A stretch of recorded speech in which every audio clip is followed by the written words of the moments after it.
동영상은 이제 성경 영감설에 관한 건데, 이제 우리가 이제 성경을 읽으면서 이것이 하나님의 말씀이다라고 생각해서 열심히 이렇게 읽고 있지 않습니까? 그런데 이제 앞에서도 이제 성경 에센스에도 그렇고 이름도 그렇고 마태복음, 마태가 썼다. 누가복음, 사도행전, 누가가 썼다. 그럼 누가가 쓴 사람이 분명히 있는데 어떤 사람이 썼는데 그것을 우리는 하나님의 말씀이다라고 하는 것을 어떻게 이렇게 이해해야 되느냐, 뭐 이런 내용이죠. 그래서 이제 그런 것을 되게 어떤 사람이 썼지만 하나님의 영감을 주셔서 그 쓰게 했다, 이렇게 표현을 합니다. 그 영감이 뭐 이제 노인의 영감이 아니라 영어로 이제 예술가들이 영감을 받아서 뭘 했다라는 영어로 inspiration 이렇게 되겠죠. 거기에 대한 설명인데 이제 동영상을 보시면 되겠지만 제가 또 간략하게 잠깐 정리해서 말씀. 성경 영감설에 대해서 이제 디모데 후서 3장 16절에 모든 성경은 하나님의 영감으로 된 것으로서 교훈과 책망과 바르게 함과 의로 교육하기에 유익하다, 이런 내용이죠. 그래서 모든 성경은 그냥 사람이 쓴 게 아니라 하나님의 영감을 주셔서 기록된 거구나. 그래서 우리가 이렇게 유익하게 사용할 수 있구나 라는 것을 설명하는 구절이죠.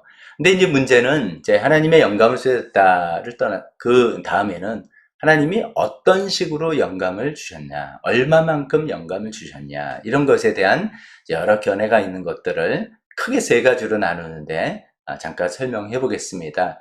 첫 번째는 1번 축자 영감설입니다. 축자 영감설, 저도 어릴 때부터 교회를 다니면서 많이 들었던 건데 그 뜻 자체가 뭔지는 잘 몰랐어요. 축자가 이제 축출하다라고 할 때 쓰는 축자도 되고, 그런데 또 하나는 하나하나 차례대로 축, 이렇게도 뜻이 되는 한자입니다. 그러니까 글자 하나하나, 글자 한자 한자에 하나님의 영감이 깃들였다, 뭐 이렇게 이런 식으로 설명할 수 있겠죠. 그래서 밑에 이제 한자 한자 모두 하나님이 불러주셨다라고 라는 의미를 갖고 있는 이론이 축자 영감설, 그런 견해를 갖고 있죠.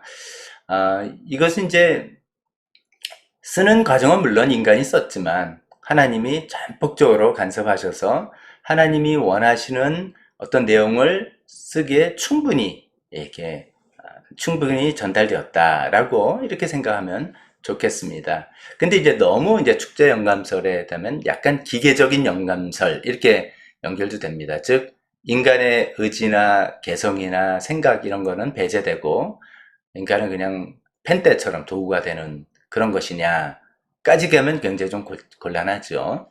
그런데 이제 그런 쪽의 설명이 축자 영감설입니다. 두 번째 역동적 영감설, 역동적 영감설. 역동적이라는 게 뭐 활기차고 뭐 이런 거죠.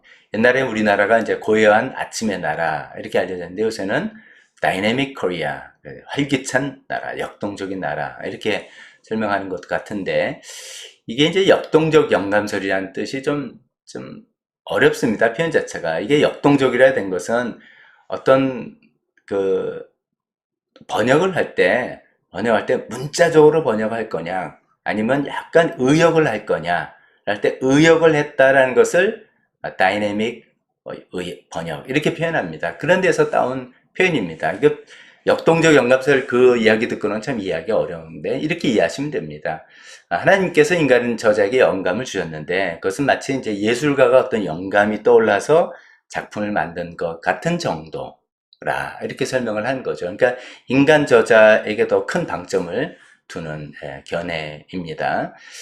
세 번째는 이제 유기적 영감설. 유기적 요거 요새 많이 나오지 않습니까? 유기농 할 때도 organic 이렇게 쓰는데 organic inspiration 이렇게 되죠. 그러니까 이것은 유기적이라고 할 때는 뭐 땅과 바람과 햇빛과 곤충과 벌레와 사람과 흙과 식물이 다 유기적으로 결합돼서 어떤 이제 식물을 생산해낸다. 뭐 이런 뜻으로 쓰는 것처럼 하나님과 인간이 서로 밀접하게 연관되고 관련되어서 성경을 기록했다. 이렇게 이해하시면 되겠습니다. 그래서 이제 하나님께서 영감을 주셔서 인간들에게 하나님 계시를 쓰게 했는데 그 한 개인의 각 개인의 그 인간의 특징, 특성 이런 것들을 그대로 잘 반영해서 쓰게 하셨다라고 설명하는 부분이죠.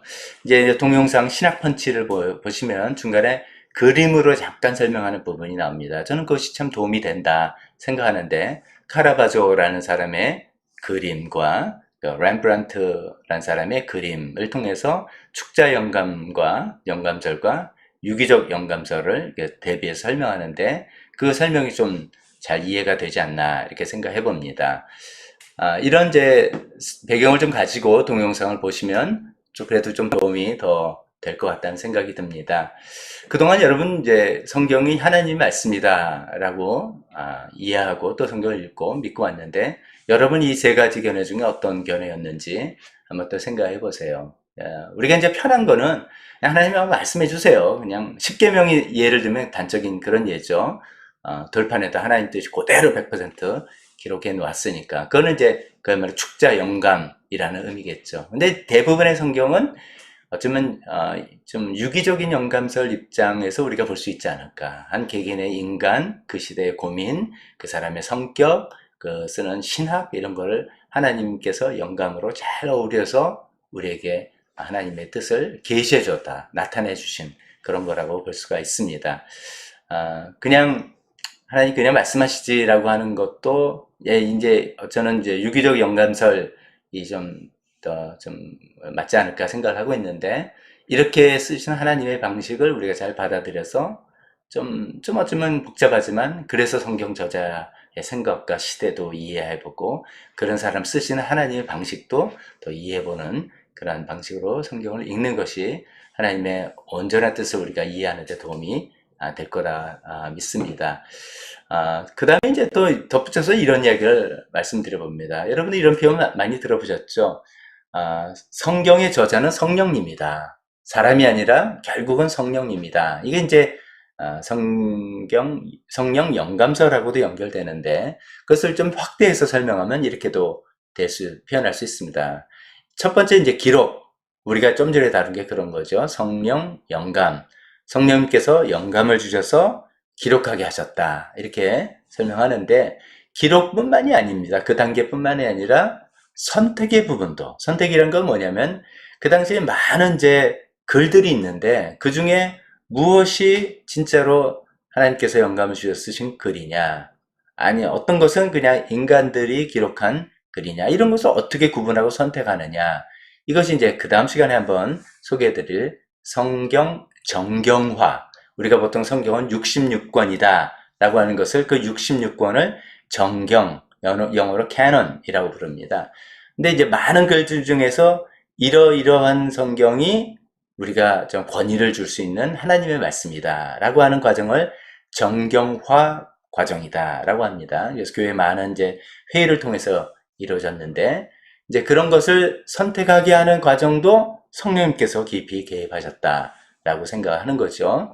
그 세 번째는 이제 거기서 끝나는 것이 아니라, 이건 우리가 읽는 우리 입장에서 성경을 읽을 때 그냥 내 생각으로 읽는 것이 아니라 성령님께서 조명해 주셔야 된다. illumination. 그러니까 마치 플래시라이트로 쫙 비춰주셔야지만 그 옛날 시대의 그 말씀이 지금 나의 삶에는 어떤 의미로 다가오는가를 비춰주셔서 올바르게 해석할 수 있게 된다라는 그런 개념인 것이죠. 그래서 또 성령 조명을 이렇게 설명할 수 있습니다. 그래서 기록과 선택과 해석의 모든 단계에서 성령님께서 깊이 개입하셨다. 그런 의미에서 성경의 저자는 성령님이다. 이런 이야기를 하고 있는 것입니다.